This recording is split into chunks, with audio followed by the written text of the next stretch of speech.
me pa cho so ate say yeah and a former regional executive former national executives ne sa na nyina wo mo enye den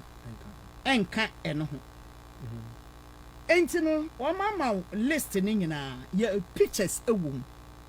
aya abro ne epesi edi wanka ye the pictures betu me kasa sa de we a Dr. Duffour ye no enye me ya meboa ade kronti a me sa da nyankopon asene say ni esi parliament a ye nuanum bi e betray ye no e kire say nyankopon do NDC na nkunimdie eyeye de bobie adenti ena wasa de we ba wonim say mo friend Nana Obri Boahin e ka say eye den a wo mu den junction beto de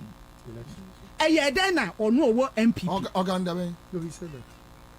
I see yes he said that it was predicted before yes or say I foresee injunction being placed on NDC presidential and parliamentary elections eye den wo hu ye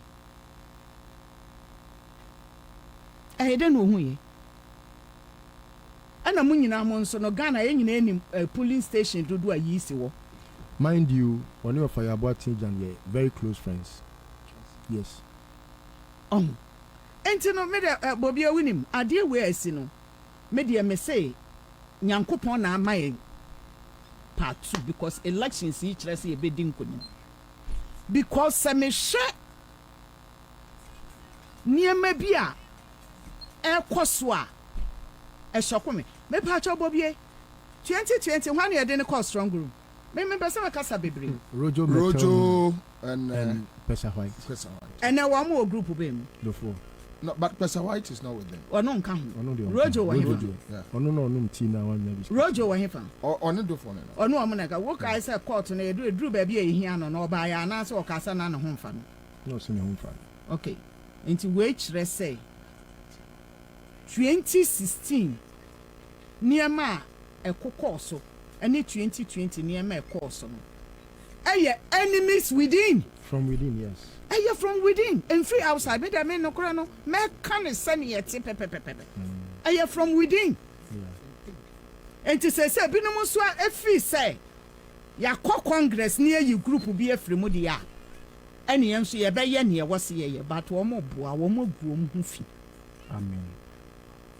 senior yeah parliament e ho ne free ba hwe metimi aka kire o say a tire within okay central region si bebrebi ani e wa koden ye be koye adwuma na yakoso aye adwuma na ya hwese ne amani be den be sesa aden na menko she t-shirt and may demonstration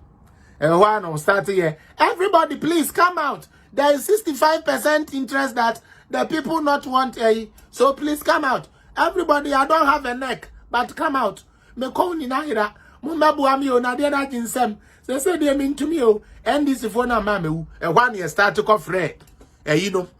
sa foolish guy your friend say shady media say why me boa say ono na aye contractor a disappointed deportee they say some person with Jimmy or be organize boys amount now only money na akọ